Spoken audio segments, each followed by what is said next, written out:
Hello everyone, I'm Akanksha Mishra and welcome back to TNV Academy. In today's digital world, personal data has become one of the most powerful resources, but also one of the biggest responsibilities. Organizations everywhere are collecting, processing, sharing, and analyzing personal data at an unprecedented scale. At the same time, regulators are becoming stricter, individuals are more aware of their privacy rights, and trust is harder to earn and easier to lose. To address these challenges, ISO introduced ISO IEC 27701, the global standard for privacy information management systems. The 2019 version was a major milestone. It helped organizations move beyond ad hoc privacy practices and build structured privacy systems. But the world did not stand still. Between 2019 and 2025, we saw the rise of AI, complex data ecosystems, cloud dependency, and stronger enforcement of privacy laws across the globe.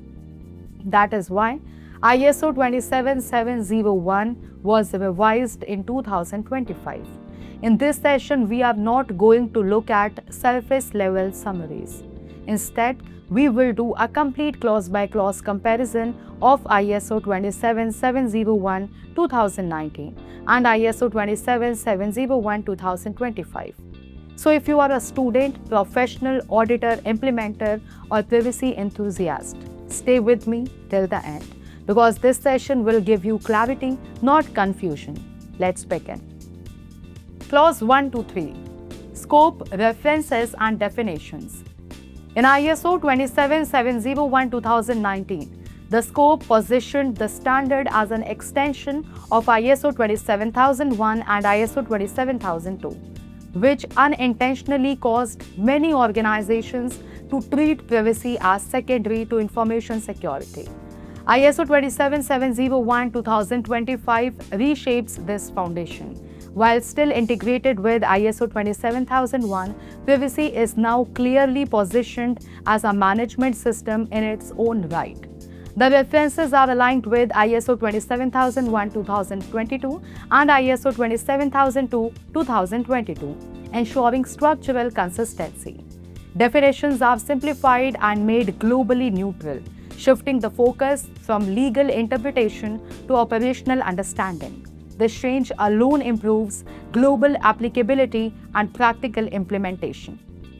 Now we have Clause 4, Context of the Organization. Under ISO 27701 2019, Clause 4 required understanding organizational context and interested parties, but many organizations reused their ISMS context without considering privacy-specific expectations. As a result, privacy risks unique to individuals and society were often overlooked. Now Clause 5. Leadership. Leadership involvement in ISO 27701 2019 often stopped at approving policies and assigning a privacy role. Accountability remained unclear and privacy decisions were frequently delegated downward. In ISO 27701 2025, leadership accountability is unmistakable. Top management must actively govern privacy, align it with organizational strategy, allocate resources, and review performance. This reflects global regulatory trends where boards and senior executives are held directly responsible for privacy failures. Privacy leadership is no longer symbolic, it is operational. Then we have Clause 6, that is planning. ISO 27701 2019 introduced privacy risk assessment, but allowed organizations to merge it with information security risk. In practice, this led to privacy being assessed through an organizational lens rather than through potential harm to individuals. ISO 27701 2025 corrects this imbalance.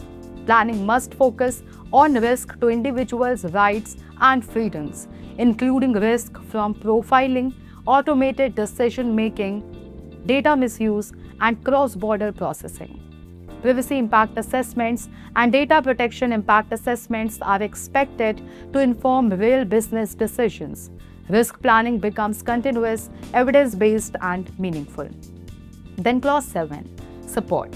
Support requirements in ISO 27701-2019 focused on training, awareness, communication and documentation. But audits often emphasized the presence of documents rather than the effectiveness of people. The 2025 version shifts expectations toward demonstrable competence. Organizations must show that individuals handling personal data understand privacy risk and responsibilities relevant to their roles. Documentation must support accountability and decision making, not merely satisfy audit checklist. Then clause 8, operation. Privacy in daily business activities. Operational privacy controls in ISO 27701-2019 addressed PII processing, third-party management, and incident handling, but they were often implemented as static procedures. ISO 27701-2025 expects privacy operations to be adaptive. Any change in processing activities, technology, suppliers, or business models must trigger privacy review. Third-party privacy risk management is strengthened, reflecting real-world outsourcing, cloud services, and complex data ecosystems. Privacy is now embedded into daily operations, not reviewed once a year. Now, clause 9, performance evaluation. In ISO 27701-2019, performance evaluation required monitoring, internal audits, and management reviews. But many organizations struggled to define meaningful privacy metrics. ISO 27701-2025 clarifies this expectation. Organizations must evaluate whether privacy objectives are being achieved, whether controls are effective, and whether risks are reducing over time.